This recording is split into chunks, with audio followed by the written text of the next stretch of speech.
Баршаларыңызға қайырлы күн. Бүгін бізде рецептте имбирное печенье. Печеньені дайындау үшін 170 грамм сары май мен 200 грамм қантты араластырамыз. Үстіне 75 грамм сұйық балды қосамыз.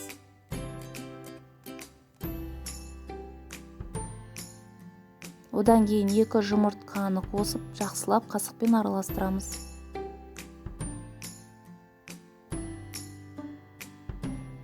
«300 грамм ұн қосамыз. Кішкене сода мен тұз қосамыз. Одан кейін 2 грамм имбирь және 4 грамм корица қосамыз. Осы қоспаны жақсылап қолмен араластырамыз. Сонда осындай қоймалжың қамыр шығады. Енді противенге пергаментный бумаганы қойып, 30 грамм мөлшерде әрбір печеньені осылай қасықпен құйып шығамыз. Сонда осындай домалақ имбирный печеньелер дайын болады.